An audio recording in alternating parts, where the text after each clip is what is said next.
vamos continuar aqui. Eu tive que parar, gente, só pra poder conectar meu carregador, que senão ia desligar. Vamos lá. O reinado de Jeroão, rei de Judá.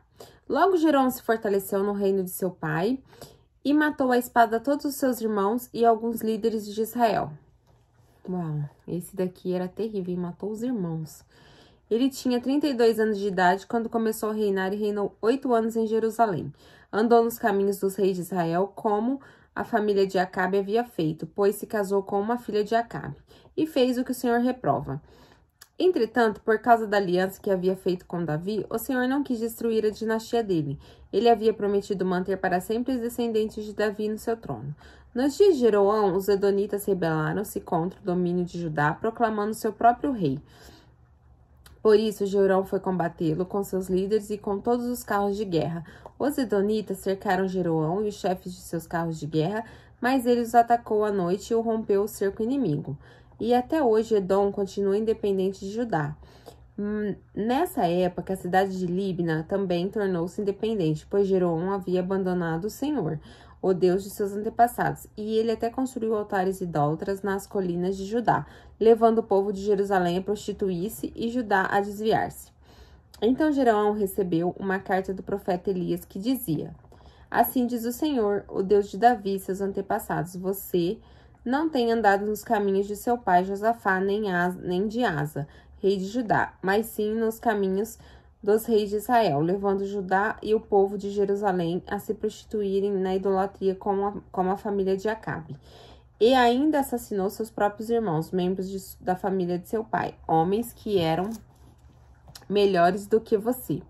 Por isso o Senhor vai ferir terrivelmente seu povo, seus filhos, suas mulheres, tudo que é seu. Você ficará doente, terá uma enfermidade no ventre que irá piorar até que saiam seus intestinos.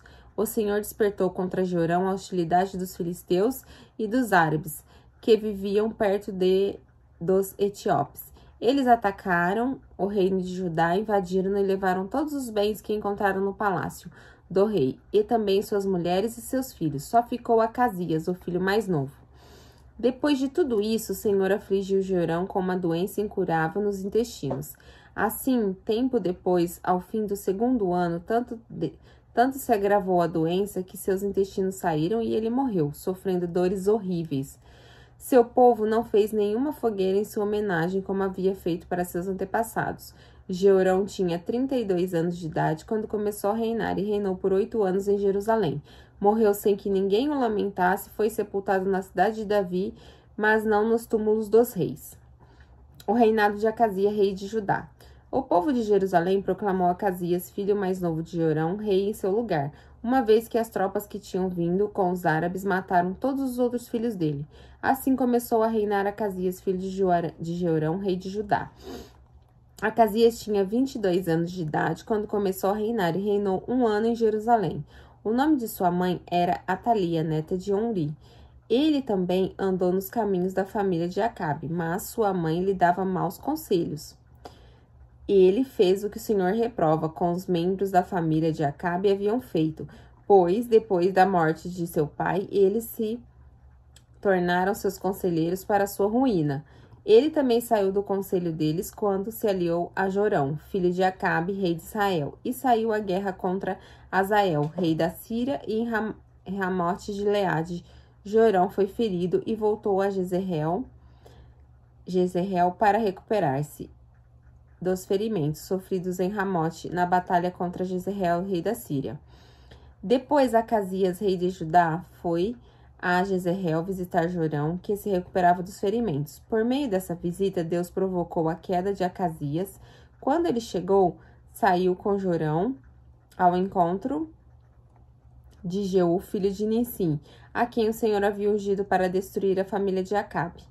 Quando Jeú estava executando juízo sobre a família de Acabe, encontrou os líderes de Judá e os filhos dos parentes de Acasias, que serviam, e os matou.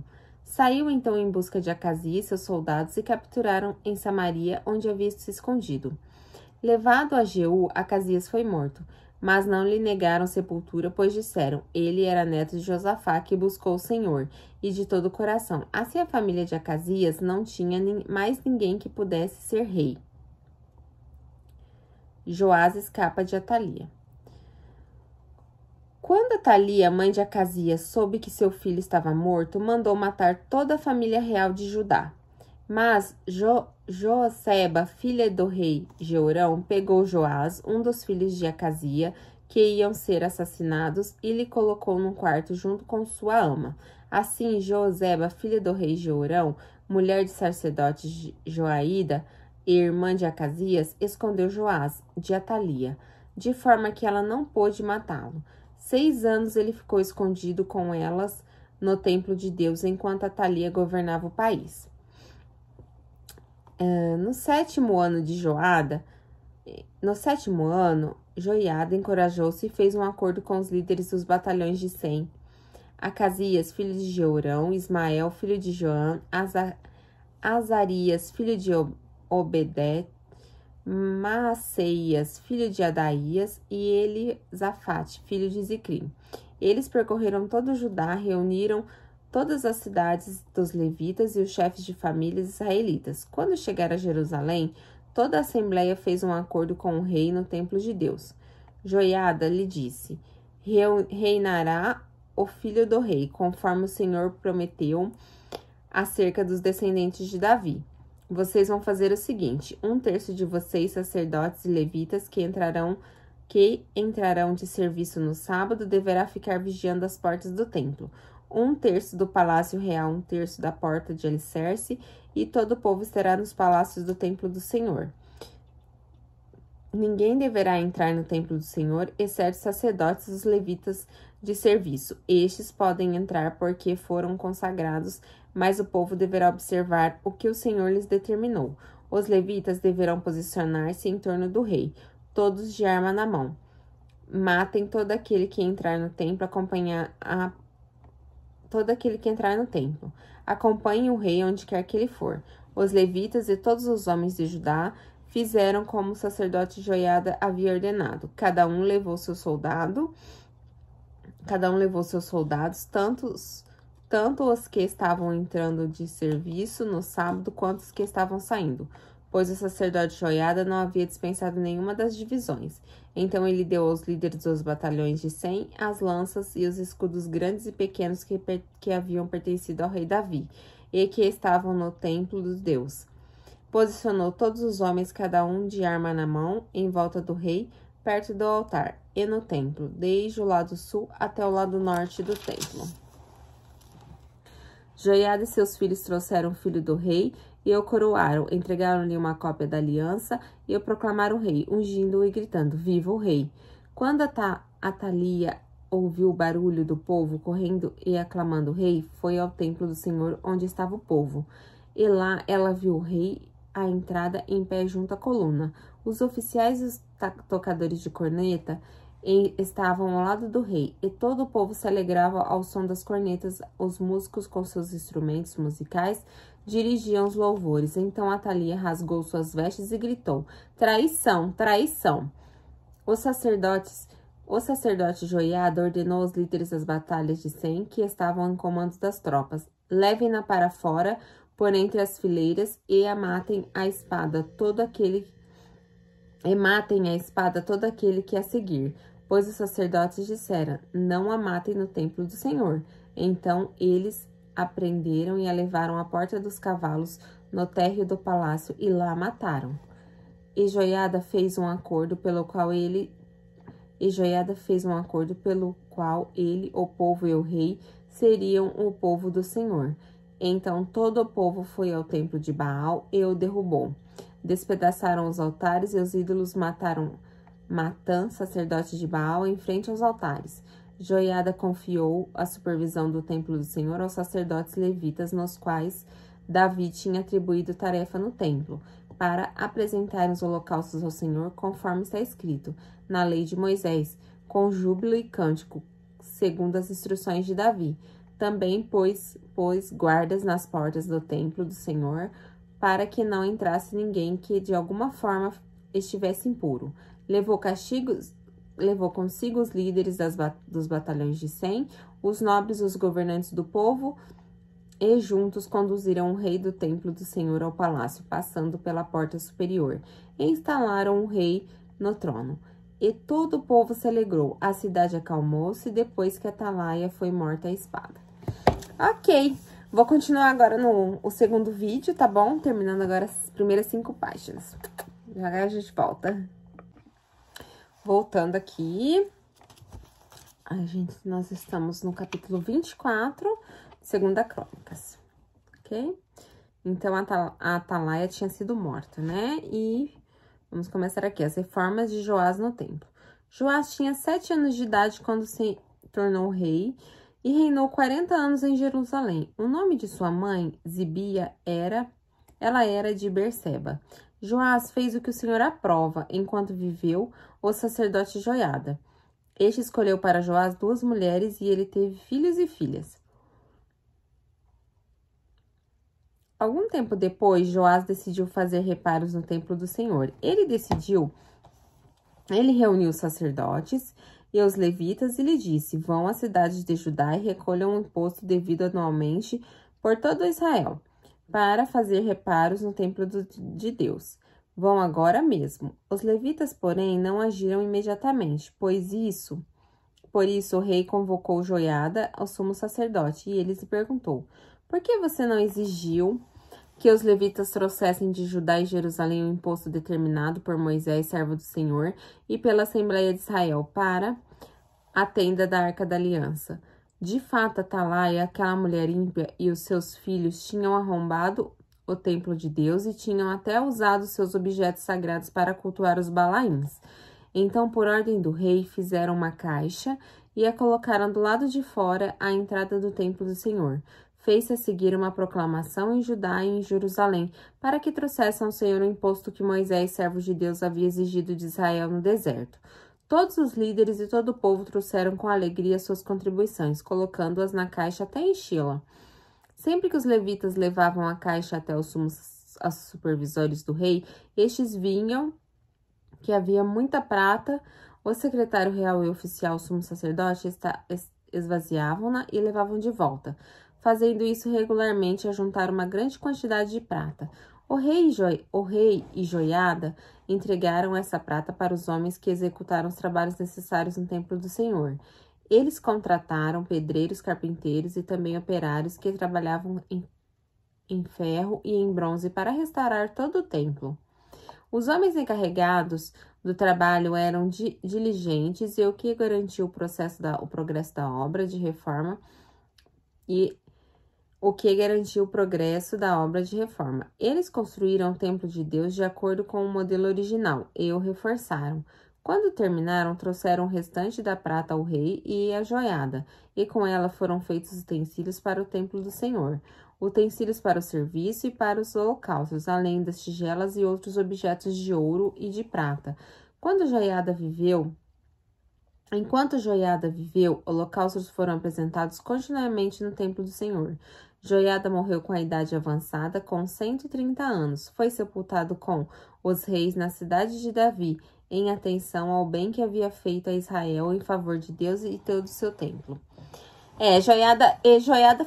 O rei Joás, ele foi bom porque Joiada o treinou. Joiada o ensinou o caminho certo, né? E isso prova que ele vinha de uma descendência ruim, né? Que o pai não estava fazendo, os pais não estavam fazendo de acordo, mas de acordo com a criação dele, ele foi bom, ele foi um bom rei. E deu continuidade, reformou o templo.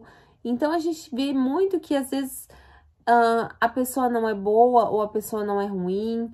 Nem sempre é por causa da índole da pessoa. Às vezes, quando você tem um bom exemplo, às vezes, quando você tem uma boa criação, isso muda sim. Muda sim a sua história, muda sim o seu caminho. É muito importante a gente olhar para esse âmbito, que as pessoas podem ser transformadas através da convivência com as pessoas boas, com as pessoas certas. A impiedade de Joás. Olha lá. Depois da morte de Joiada, os líderes de Judá foram falar com o rei e lhe prestaram reverência, e ele aceitou o que disseram. Então abandonaram o templo do Senhor, o Deus de seus antepassados, e prestaram culto e postos sagrados aos ídolos. Quer dizer, enquanto o bom exemplo estava ali, Joás estava andando tudo certo. Isso quer dizer o quê? Enquanto ele estava seguindo um bom exemplo, e bastou tirar esse bom exemplo dele, aí começou a prevalecer o caráter real dele. Isso é muito ruim, né? Ele teve bons exemplos, ele estava seguindo bons exemplos, ele estava no caminho certo. A hora que tirou o bom exemplo, começou a prevalecer o espírito ruim dele, né? Então, abandonaram o templo do Senhor, de seus antepassados, e prestaram culto a postos sagrados aos ídolos, por culpa deles. A ira de Deus veio sobre Judá e Jerusalém, embora o Senhor tivesse enviado profetas ao povo para trazê-los de volta para ele. E os profetas tiveram testemunho contra o povo, que não quis ouvi-los. Então o Espírito de Deus apoderou-se de Zacarias, filho do sacerdote Joiada. E ele se colocou diante do povo.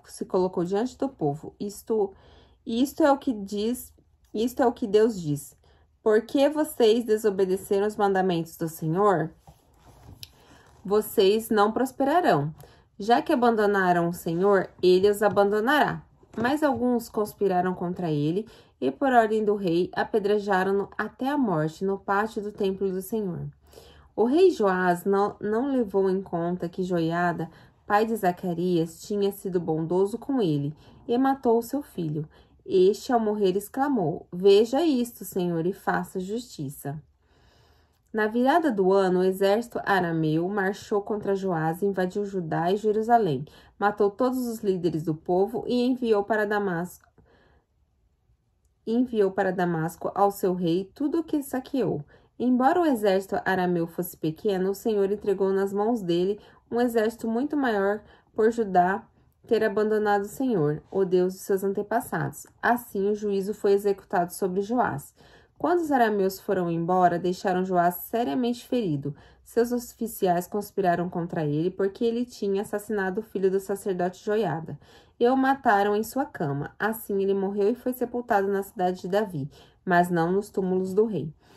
Tinha tudo para ser perfeito, tinha tudo para dar certo. Teve uma boa criação, estava nos caminhos certos e, de repente, saiu dos caminhos certos porque a pessoa que estava ali com ele o tempo inteiro, que fez tudo para que ele andasse nos caminhos certos, faleceu e aí ele começou a andar nos caminhos errados. E qual foi o final dele?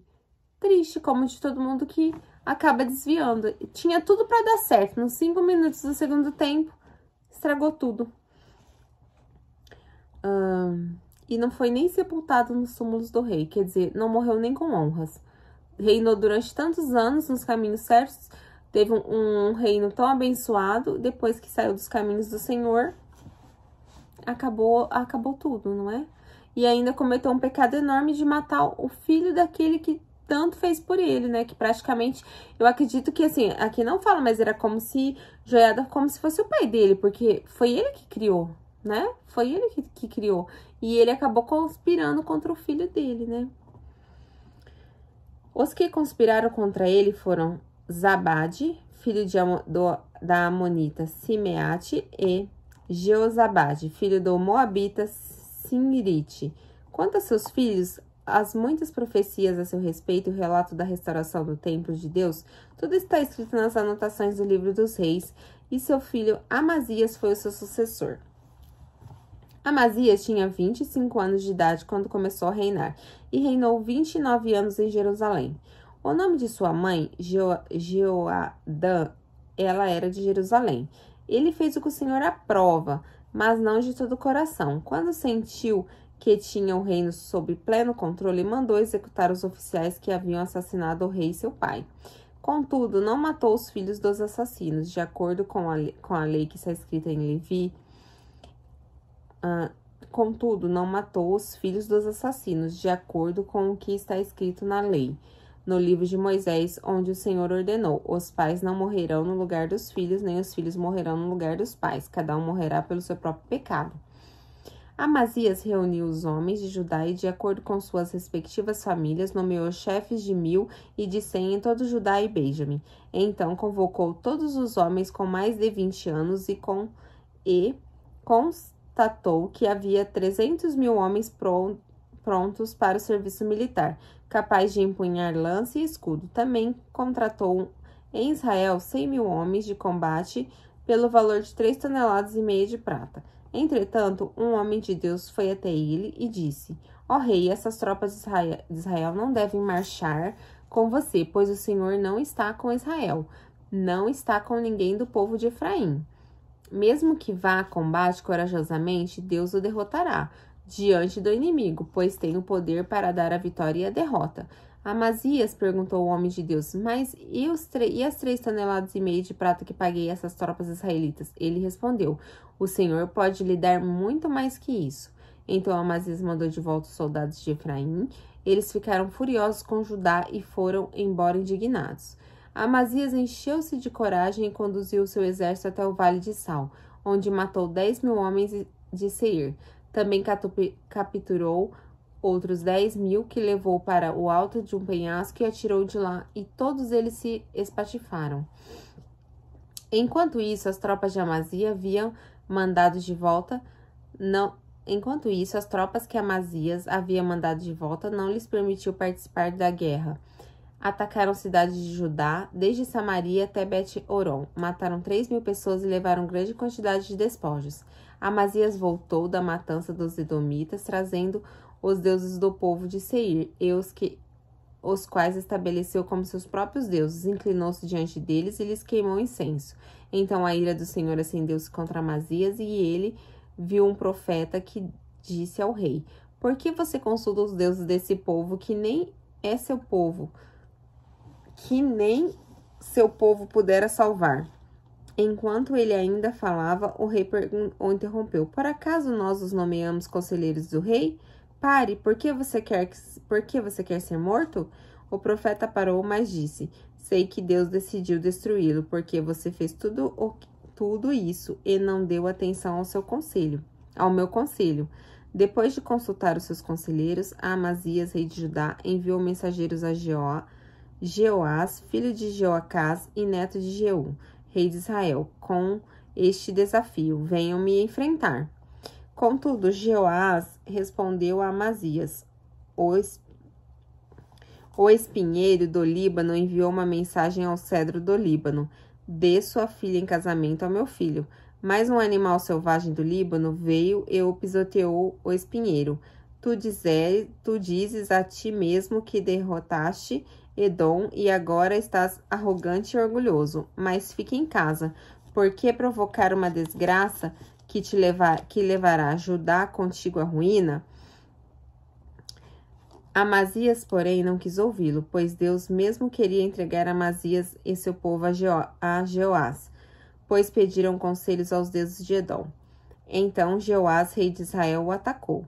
Ele e Amazias, rei de Judá, enfrentaram-se em Bet-Semes, em Judá. Judá foi derrotado por Israel e seus soldados fugiram para suas casas.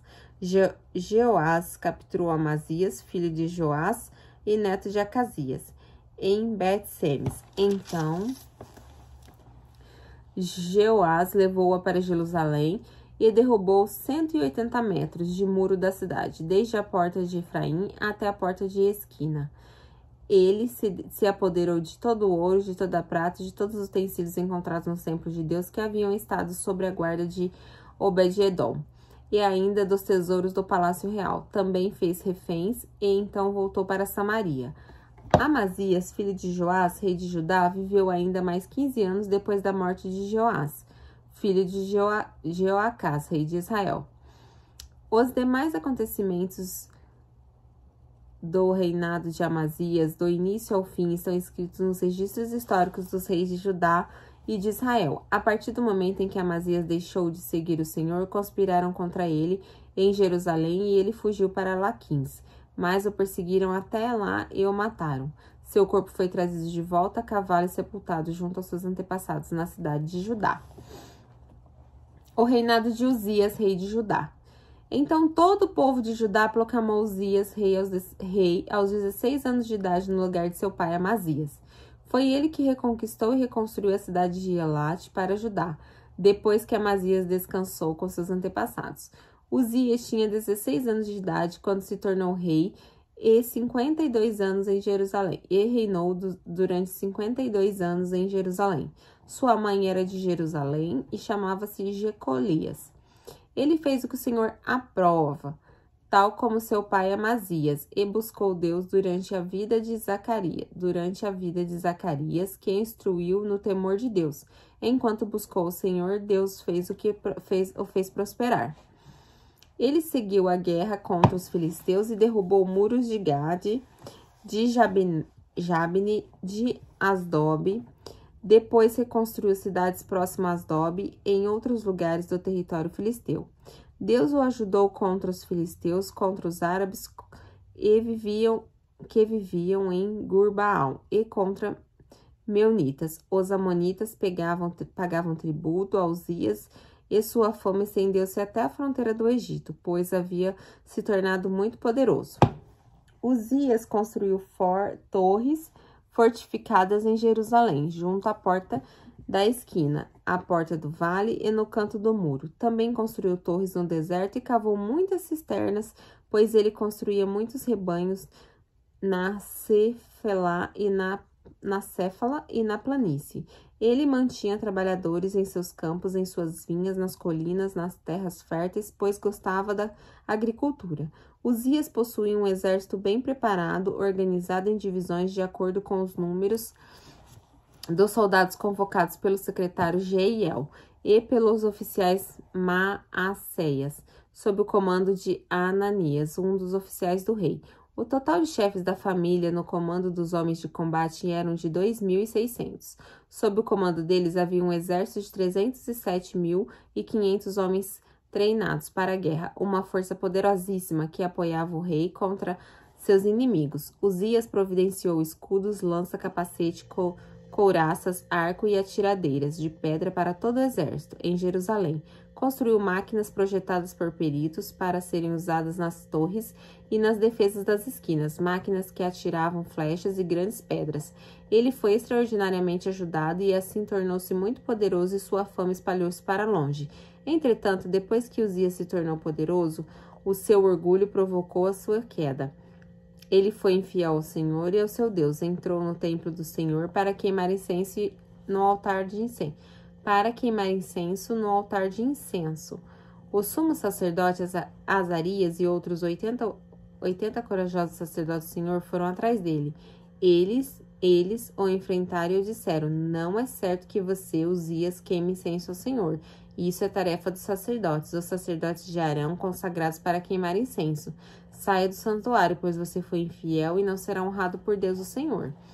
Uzias, que estava com o incensário na mão, pronto para queimar o incenso, irritou-se e indignou-se contra os sacerdotes, e na mesma hora, na presença deles, diante do altar de incenso no templo do Senhor, surgiu lepra em sua testa. Quando o sumo sacerdote Azarias e todos os outros sacerdotes viram a lepra, expulsaram-no imediatamente do templo. Na verdade, ele mesmo ficou ansioso para sair, pois o Senhor o havia ferido. O rei Uzias sofreu de lepra até o dia em que morreu. Durante todo esse tempo morou numa casa separada, leproso excluído do templo do Senhor. Seu filho Jotão tomava conta do palácio e governava o povo.